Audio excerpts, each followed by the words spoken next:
You're listening to the Mythcreant podcast with your hosts, Oren Ashkenazi and Chris Winkle. There was a castle by a waterfall with a pink and purple wall and a princess living there. She had no parents and was all alone. She got by on her own and she liked it pretty well. 'Cause she never wore socks. She had a pet snake. She bought her a guitar and she ate a whole cake. And there wasn't anybody there to tell her what to do, so she did what she wanted to. Everybody knew the story of the princess who saved herself. Welcome to the Mythcreant podcast. I'm Chris. And I'm Oren. It is getting harder and harder to find unique podcast topics because we're nearing 600 episodes and we've done everything.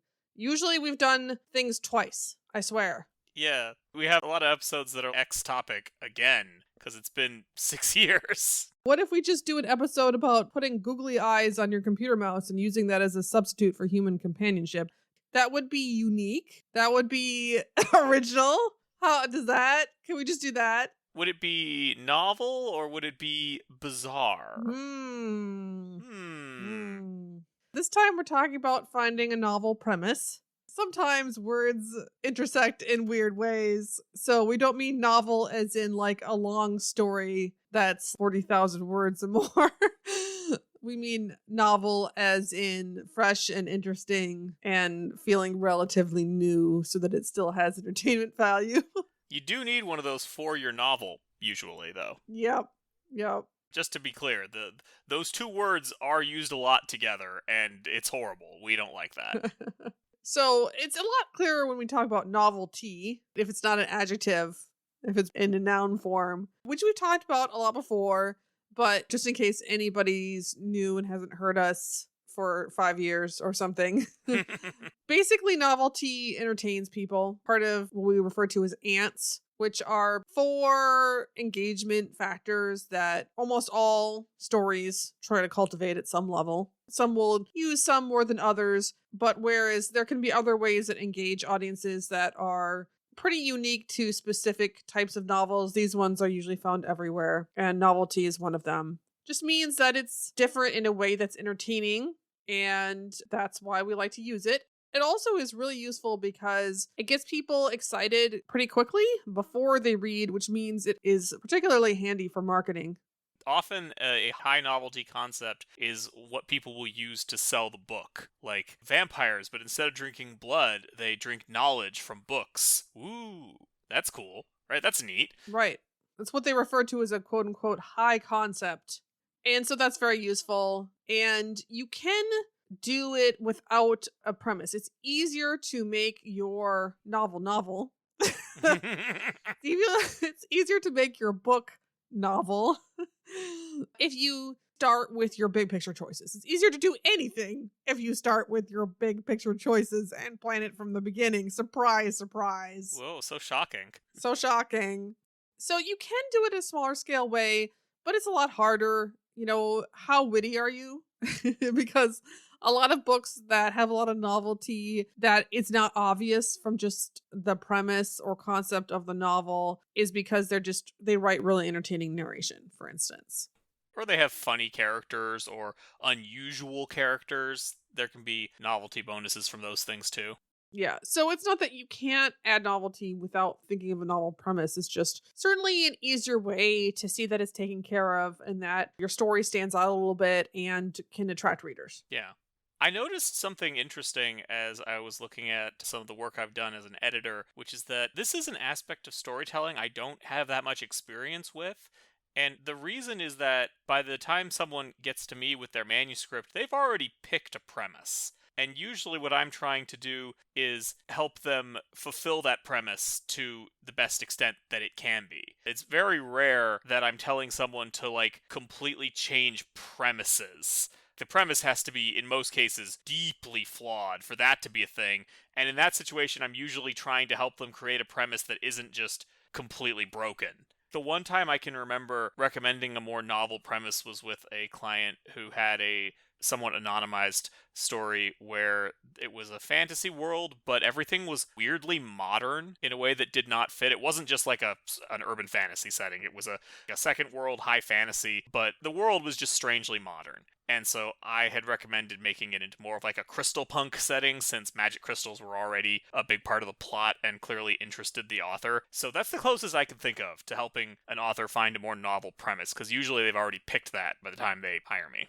You did work with an author who wanted to find more ways to distinguish her setting. I remember that happening. In many cases, when people come to us, of course, they already know what they want to do. And so we may be helping them iron out things in their setting that are kind of working against each other, which does help novelty because you want a unified impression. And so we've talked about with world theming, if your world feels like a random assortment of stuff that has nothing to do with each other, that does take away from the novelty. We kind of help people straighten that out. So we've had a few instances. Also in your own stories, I know this is something that you've worked on. Well, that was interesting, because in my book that's actually published, that premise is not very novel. I was doing a lot of research on the Byzantine Empire and playing a lot of Crusader kings, so that's where that concept came from. And it doesn't have a magic system, which probably its biggest drawback to fantasy fans, but I decided that was worth it because any magic system I could come up with would have just been kind of tacked on, and I think would not have really been good. But I can tell people read it and they're like, oh, it's very tense, and like, I kind of like the characters, but the world's a little uninteresting. And I was like, yeah, I get it. It's just a medieval-ish setting. There's no wizards or stuff. I've been trying to work on that more. With my short stories, I sometimes have more luck, because with a short story, you can have a much more idea-focused narrative, like a familiar who has to fight the physical manifestation of her witch's depression. That's cool. That isn't something you see very often. I'm sure it's not never seen, but it's not normal. And that would be hard to make a novel out of, but a short story? Heck yeah, get in there. Yeah, I mean, the thing about novelty is that it creates lots of excitement, but it does tend to fade somewhat quickly. And so short stories can actually rely on it a lot more. And this is where we see those little like meme stories that get spread around social media. Those things are always very novelty focused because it has to generate attention and excitement very quickly so that somebody actually reads it and then quickly shares it. And then if they lose interest in it after that, it doesn't matter. Whereas in a novel, usually what happens is it draws people in and it gets them entertained while the plot is booting up, which is very valuable. But then it kind of, as the novel progresses, usually starts to take a back seat to things that take a lot higher investment. And that's one of the key things here, is that premises that are novel often do it by being very strange in such a way that it would be difficult to support a long story using that premise. Part of the reason is that if that premise could support a long novel, we would see more people using it. Yeah, that is definitely the biggest issue, or one of the biggest issues right now, is we have a very crowded field. With mass media, you see stories from so many different people in so many different places, and it becomes difficult to find something that will set your novel apart. There are different levels, right? It's not an all or nothing thing. In this case, we're talking about you have a story in a Byzantine setting, and, that one is a little niche. It's not that there aren't people who are fascinated by Byzantine history. Of course, we discussed that, and you told me that wouldn't work because anybody who loves Byzantine history that much will want to see characters get blinded. Yeah, no, absolutely. No, this book is not for huge Byzantine history nerds. They will read it and be like, what is this? This is not what the Byzantines did. Yeah, it's not. Because I didn't want to write that. I was inspired by Byzantine history, but I did not want to write that level of brutality and, to a certain extent, impenetrability. There's a reason why we use the word Byzantine to mean complicated and confusing. That was just not within my capacity to write. So, it's not really for big Byzantine history fans either, which is my own fault. Yeah, but sometimes just having something that is interesting to some people is a benefit. And even genres that are a little bit tired right now might still have a few fans. The one that I think everybody thinks is overplayed right now is a lot of superheroes and Marvel stuff, because so many Marvel stories have come out that people have been oversaturated. When something has been a big trend and now it's on the receding end of the wave, that's like a really bad time, unfortunately, to have your story be about those things. Although it's also kind of irrelevant to authors in this particular case, because superhero novels have just never really been a thing. They exist. You find occasional superhero novels, but they're very rare, and most of them aren't very good, and very few of them, attain any success. And I think there are some reasons for that. Yeah, I think we've discussed that before a little bit. And this was true before Marvel, it was true during the height of Marvel, and it's true now. But in terms of books, those same trends happen. For a while, you couldn't go anywhere without hitting YA dystopia. Then people got tired of that. Right now, it's romantasy. People will eventually get tired of that. Things will continue. Fairy tale stories. I had a fairy tale novella that hit the wrong place in the wave. And I was not thinking about trying to write into trend at all. It's just that's how it worked out. And it also just, don't think it had enough of a concept that distinguished it, that set it apart. Whereas usually when you see like a fairy tale story, it's all, oh, from this character's perspective, or we're going to twist it in this way, or what if Cinderella died? Well, it was also like, it's based on the Snow Queen, right? Which is a cool fairy tale, but not one very many people are familiar with. Like, most people know about Frozen. Probably still more popular than the Goose Girl, though. Well, I mean, that's the trick with Kingfisher's Goose Girl retelling, is that it's not a Goose Girl retelling. It's not a Goose Girl retelling. And the only way it can get away with saying that is because nobody has read the Goose Girl. I have no idea why it's marketed as a Goose Girl retelling. Is there someone in the publisher's marketing department who's like, yeah, Goose Girl, there's a big market for Goose Girl retellings out there? Because I don't think there is, nor is that an accurate description of it, so why? Someone tell me. But in any case, generally, your subgenre often determines, is your audience interested in, and you're trying to do for a little bit broader audience than something that's super niche. But then you also want to do it in your own way, right? Which is kind of where you get to the real novelty of your book. Should we talk more about what is the difference between something that's novel and something that's bizarre? Because the most obvious thing about novelty is that you do want it to be different. But again, when something hasn't been covered yet, there is often a reason why it hasn't been covered yet. And not everything that's different will really be novel. It has to make sense to a certain degree, like have a little bit of plausibility or a little bit of realism. If it feels completely off the wall, it's more likely to be interpreted as absurdist. An example I could come up with is a world where the letter H is paramount or something, and everything is shaped like an H. It's too off the wall. And some people like absurdist stories, but I think they're not really novel for most people, as far as I can tell. There are always going to be books that are kind of towing the line, by which I mean pushing boundaries.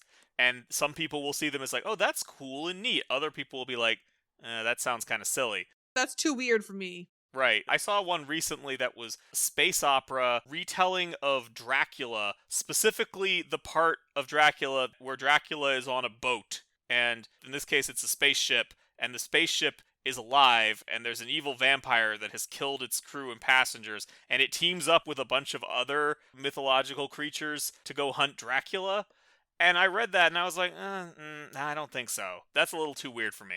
But from what I can tell, other people seem to have liked it. So that's a question. It's going to depend on personal taste sometimes. Yeah, I do think once you get into that area, it can also sometimes start to be humorous, even if that's not what you intended. Like a story like that, I could imagine reading something like that, but not taking it very seriously. Yeah. What feels like there is a lack of theming, right? What we talked about when you have different like clashing things together, right? And it's like, okay, maybe I could laugh at this team up, but it doesn't really feel like a world that feels real anymore. Yeah.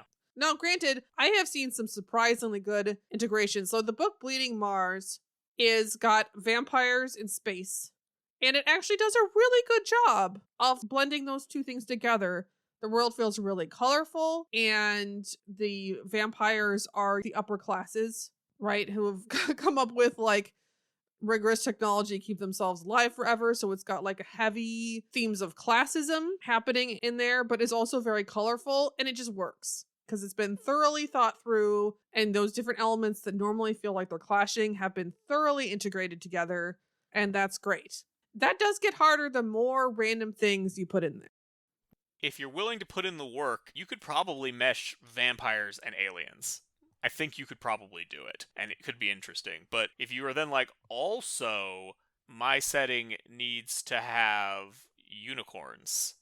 And it's like, okay, now that's like a third thing that's not really related to either of the other two thematically, and that's going to make it even harder. Mm-hmm. Or the unicorns aren't really unicorns anymore. Right. Possibly. Things have been changed so much that they no longer resemble the original trope.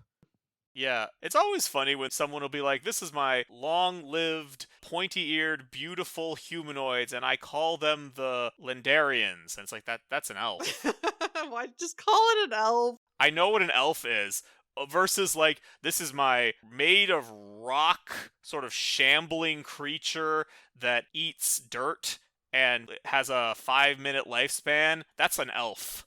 Like, no, it's not. Why are you calling it that? Don't call it an elf. Which way, modern author? We don't see that latter one as often, but we do see it sometimes. Another book that for me has lots of novelty, but I get the feeling for other people is a little weird, is Piranesi. And Piranesi takes place in a kind of giant world-sized mansion that's like open to the sky and completely filled with statues and water. See, we're getting into Southern Reach territory here because I thought it was a labyrinth. I know the main character refers to it as a house, but in my head... Different areas as different wings of the house. Yeah, he does say that, but just in my head, it's never not going to be the labyrinth. Like, just that's what it looks like to me. Well, what we have is presented as some kind of built structure with different hallways and rooms, and it is constantly filled everywhere with all of these statues of everything imaginable. And it is open to the sky and has water in various places, and lots of the places, and tides. Okay? And so I think that's real cool and neat, but I can see how somebody else would be like, okay, but that's a little random. And I don't know, maybe if there were more context, if this was a place in a world and we saw, oh, this is like the labyrinth that this god built, right, or something that gave it context, maybe it would feel a little bit less on the weird side. But I was still good with it. I liked it, thought it was cool. But I can see why somebody else, because it's just a little bit out of the blue and a little bit, wait, why and how? Yeah. Did this happen? Although, we were hardly alone, right? Piranesi was quite popular and successful. So, I get it's not going to appeal to everyone. I think it's novel for most people, but I think it's bizarre for a few. Basically, an easier route that definitely avoids getting into bizarre territory and creates lots of novelty, but may have a little bit of shelf life, is putting two very different things together and contrasting them. This is the whole Pride and Prejudice and Zombies thing. And it's just easy to take an initial concept and say, okay, what hasn't people done yet? This is very similar to when we were talking about putting new twists on classic genres. What if Little Red Riding Hood, but she's a villain hunting the innocent wolf? Yeah. Right? Which actually reminds me of a Red Riding Hood story that you had, Oren. Yeah, that one was all right. But no, there is something interesting about this. So Oren had a story that was like based on Red Riding Hood, where Red Riding Hood was like a werewolf hunter. Not a big stretch if you want to take her in a badass direction, have some action in there. But an interesting thing that we found in beta reading was that some of the readers started the story without knowing it was about Red Riding Hood. And then at some point, caught on. It was like, oh, okay, so the girl in the woods with wolves named Red. Yeah, okay, I get it now. And it clearly added entertainment value for them. And that's one of the ways we kind of started to think about novelty. Because then we learned, oh, we should actually put this in the title because this improves the experience. And not that it wasn't fun to have readers catch on at some point, but you do need to market your story in some way, usually. Part of a collection, maybe you can get away with not doing that, but usually. I probably should have just advertised it as a Goose Girl retelling. But yeah, reversing the hero and the villain, telling it from the perspective of a new character, switching genres. You could do sci-fi Dracula. That would be fine. Probably less weird than the Dracula and a living ship and then all these other... Yeah. But you could absolutely do a sci-fi Dracula if you wanted to. Dracula is a very enduring aspect of storytelling. Dracula has stood the test of time. A lot of the classics have. It's a lot more risky if you're going to be like, I want to do a romantasy version of the novel The Way of Kings. those are two fairly recent things. We don't know how much longer this romantasy wave is going to last. How long are people going to be talking about the Way of Kings? Now, of course, you'd also run into copyright issues. Like, if you could somehow get past those. I don't know. People have been copying the Name of the Wind and getting away with it. Yeah, so maybe it's fine. Just don't call it the Way of Kings, and then you can copy the plot and the prose style, apparently, and it's fine. Alternatively, just do romantasy version of The Name of the Wind, since we know this has been successful twice. It seems like a good way to go. That might help Name of the Wind, because that story needs some more plot. And if you added romantasy, so this giving something a twist is also what Blake Snyder refers to as same but different. Although that's kind of in a Hollywood context where we want to follow a formula. Yeah, I mean, Same But Different is the most reasonable title that Blake Snyder has ever come up with. It is. It's because it's not like buzzy. It's like, come on, Blake, that just means what it says. You can't call it Same But Different. You gotta call it Blimp But Plain. Like, what does that mean? And then open the section with like a 5-minute anecdote about how one time you saw a blimp and thought it would be more familiar if it was a plane. I have to say, the Same But Different makes me think of, oh, we're doing yet another crime serial. Now, let's just give the detective a new weird profession. I guess they're a circus acrobat now, and they use their acrobatic skills to solve crimes somehow. Look, I got nothing against crime serials. I have seen a number of crime serials do this in ways that I thought worked really well, and others that I did not think worked particularly well. Like, I watched Lucifer a while back, and we both tried. And I mean, that show is honestly really bad for reasons that are pretty unrelated to the fact that it's a crime serial. I actually think it is related. Oh, you do? I do, because he's Lucifer. Why does he solve crimes? What does that have to do with being Lucifer? Nothing. Like, whereas if it's like, so you have Harry Dresden, he's a wizard who solves crimes, and it's like, okay, so he's got magic you can use to find things, that's a common wizard concept, but like, Lucifer is just too specific, and it shows in the TV show. He's like, why are you here, Lucifer? What is the purpose of your presence? Okay, so admittedly, I was thinking about the misogyny of the show. I mean, yeah, it is also very misogynist, but when has that ever stopped the show? Well, it's why I stopped watching it. Some of the stuff does get that dated. I think that show was really too recent to be doing the stuff it was doing. When I watched it, I was like, wait, this is from 2016? What? I know that was a whole decade ago, but really? I would have guessed this was like an early aughts show with the way that it's written. Yep. Not great. So yeah, that's kind of the easiest way to do novelty. But there are other ways. Make your main character an unusual creature. If your main character is someone who's like really novel, that really helps and kind of spread things over the whole book. You can choose, an unusual environment or setting, works, subversions of any kind. Of course, subversions are kind of twisting something that exists. Come up with something that you've seen before, and then what is your own spin, your own take on it. And then the last thing to really think about here is, of course, that you need to make use of your premise.